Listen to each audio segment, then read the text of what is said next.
She got my back. Hello and welcome back to the channel. In this video I'm going to be sharing with you how to cut and sew this conical peplum top with a double gong sleeve. So if this is something you like, please don't forget to hit on the subscribe button, give this video a thumbs up. So let's dive right into today's video. So here is my pattern and I went ahead to cut this on fold. So all I did was to add ½ inch on top and at the sides and at the lower part also. So for this I use this to cut out my lining. So for this part I added ½ inch on top, in front and by the lower part and in front of the pattern. So do not add by the sides because you have already added when you were cutting out this pattern. So I'll just use this to go ahead to cut out my wording, and I'll just cut the underbust side, and from here I'll just trace out the side. So I'll use this to cut out the wording and I'll iron it on my dress. To iron out my wording for the part going to the side, I'll go ahead, cut it on fold, place and also trace out the other side of my pattern. So I don't like adding much ½ inch on top of my pattern because I feel you're still going to cut or notch it. So I'll place and also cut out this side. So remember to add ½ inch by the sides. That is the side that you have your joining allowance. Go ahead to cut that out. Add ½ inch while cutting it out also. So I'll go ahead and place this and iron it on my dress. So make sure you place the shiny part on the wrong side of the fabric, and you're also going to repeat this at the other side of your dress. So after that, you're going to go ahead and join it with ½ inch all the way from the upper part, and make sure that your wording is meeting, and also repeat it at the other side. So I'll go ahead and iron this out and go ahead to join it. So after I'm done joining it, this is what I have. So I'll go ahead to open it up and I'll be ironing it. So I went ahead to heat my iron just to show you how to do that, but I'll be going in to do the proper ironing. After that, I'll go ahead to cut out my yoke. So I'll be cutting two at once. I'll just go ahead and place, pin, and I will trace out. After I'm done cutting, I'm just going to go ahead to open it up this way, and I'll place it, the other one on it. I'll just go ahead and stitch up the neckline, and I will be trimming out the excess I have on the neckline. So this is it. I'm done trimming off the neckline, and I'm just going to go ahead to place, and I will be pinning it down. So I'll start with the center and I'll pin to the other side. So when I get to this curvy part, all I'm going to do is to take my scissors and I'll notch it up a little, place, and I'll continue pinning. This is to allow the dress sit properly at that part of the dress, that is the mesh there, to be able to relax when you're sewing or after you're done sewing. So I'll go ahead and I will notch it again and I will continue pinning. So I'll just go ahead and pin till I get to the end of the sleeve. So after I'm done pinning, this is what I have at this side, and I'll just go ahead to also repeat the same process at the other side. So if you want, you can just go ahead and stitch the other side first before continuing to pin, but I'm just going to go ahead to pin it all around before I go ahead to sew mine.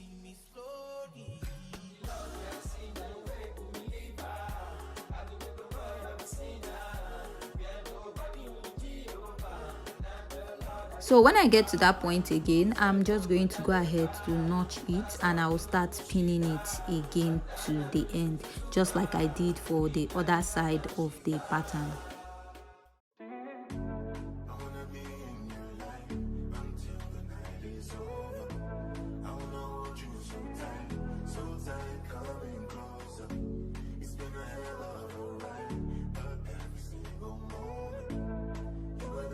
So after I'm done pinning, I'm just going to go ahead to sew this up with ½ inch, starting from the sleeve to the other side of the sleeve. So if you're going to find it difficult sewing this way, you can go ahead to sew one side starting from the middle to the other sleeve, and go ahead to start from the middle to the other side of the sleeve also. So this is it, I'm done sewing, and this is what I have. Next is to go ahead to introduce the lining of the dress. So I joined my lining the same way I joined my fabric. The only difference is that I ironed a gum stir to the lining. So I'm just going to flip it this way, and I'm going to go ahead to pin starting from the center to the other sides of the dress.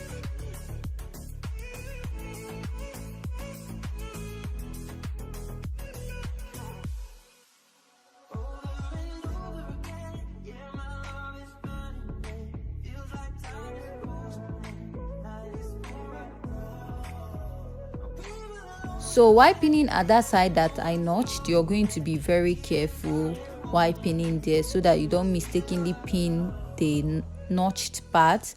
Just go ahead to pick a little beneath your sewing at that point. You don't need too much, if not it will be too bent at the neckline. So I'll just go ahead and sew this part first for the lining, and I'll go ahead to repeat the same process at the other side. So here is my lining. I've gone ahead to sew it up and I notched it. It's very important to notch this part so that your neckline is going to relax. If not, it is not going to relax very well, and after this you're going to iron it properly. So after I'm done notching, this is what I have. So I'll just go ahead to iron this very well, and now I'll go ahead to also stitch up the lower part of the pattern. I'll just flip it to the wrong side and I'll stitch. So after that, I'll just go ahead to cut out the neckline of the back pattern. So I'll be cutting out 4 pieces. So I went ahead to fold up my mesh this way.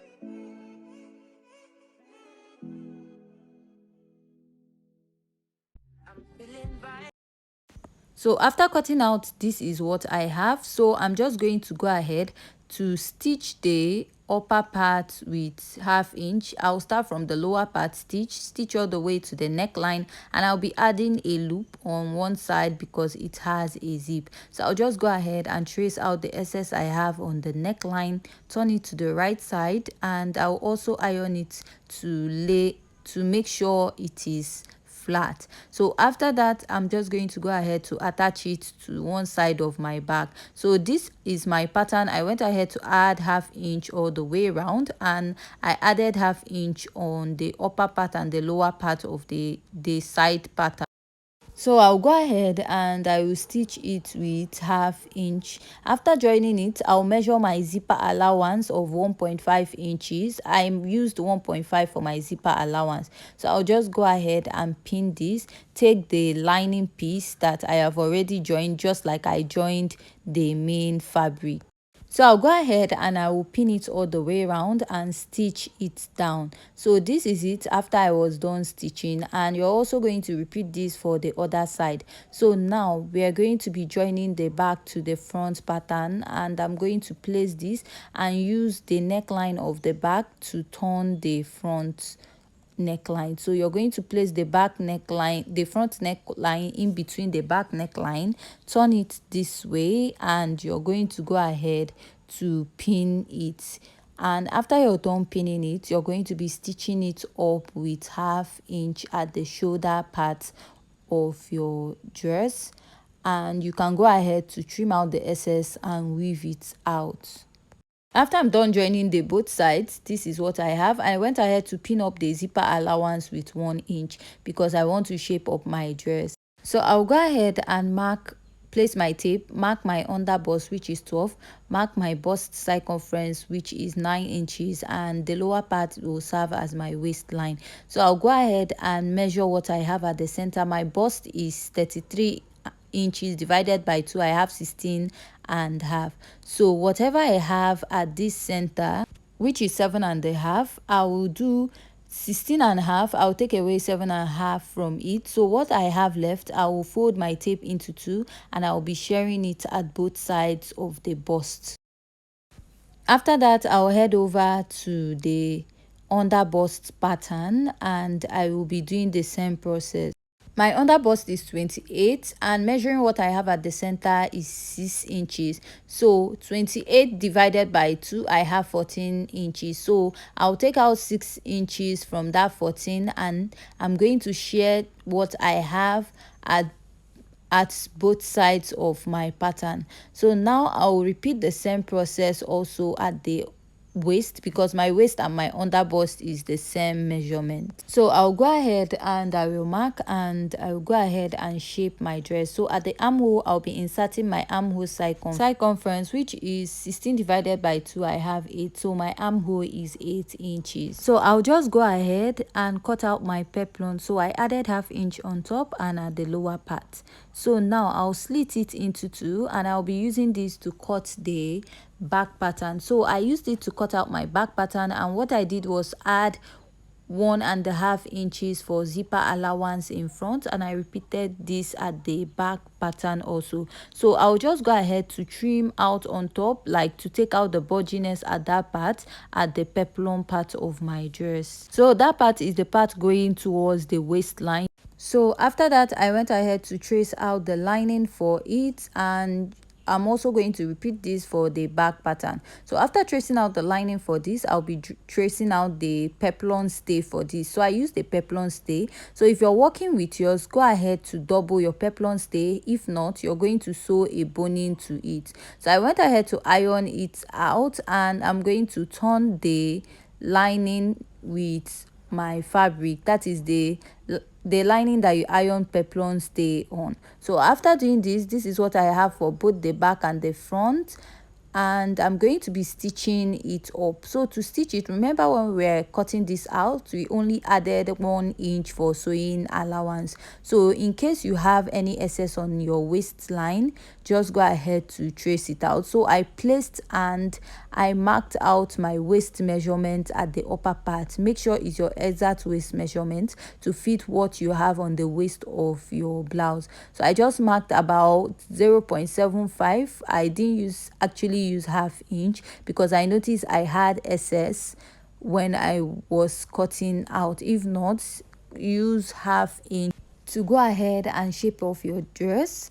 Sorry. So I'll just bend this way, and I'll go ahead to notch the excess I have at that part so that it will not be popping out when I'm putting on the dress. So I repeated this for both sides of my pattern, and after doing that, I'm just going to go ahead to fold it up, mark the midpoint, and I'll be repeating this also for the blouse. Fold it up and notch the midpoint. Now I'll go ahead to place this and I'll be pinning. So the reason why I said you should not have more than ½ inch on the peplum side is so that when you're sewing at the waistline, it won't bend. Like, I don't know if you understand what I'm saying, but if you're making this dress, you're going to notice that if you have too much allowance at the waist, is not going to sit well, especially at the peplum side. So I went ahead to stitch this up with ½ inch. So I'll just join it with ½ inch. So this is my sleeve. I went ahead to cut and sew my sleeve, but I'll be leaving a detailed tutorial on how to achieve this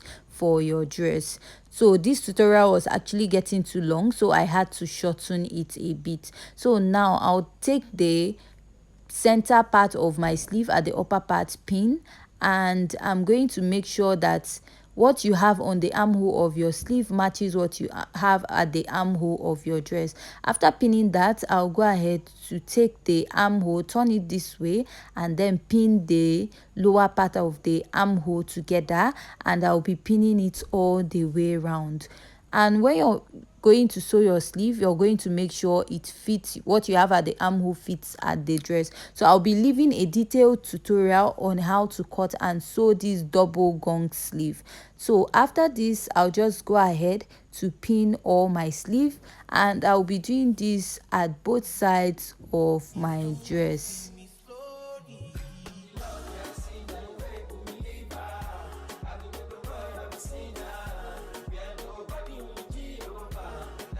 After that, I'll just go ahead and mark 1 inch for my zipper allowance. That is after I'm done sewing up my sleeve, and I'll also mark this for the other side. So I'll be using this to attach my zip at the back of my dress. So I'll place my zip at that 1 inch I marked and I will sew it up. So after I'm done sewing up my zip, so after I was done sewing, I could not bead my dress because of time. It takes a lot of time to bead a dress. So this is the final look of the dress. If you like this tutorial, please don't forget to hit on the subscribe button and give this video a thumbs up.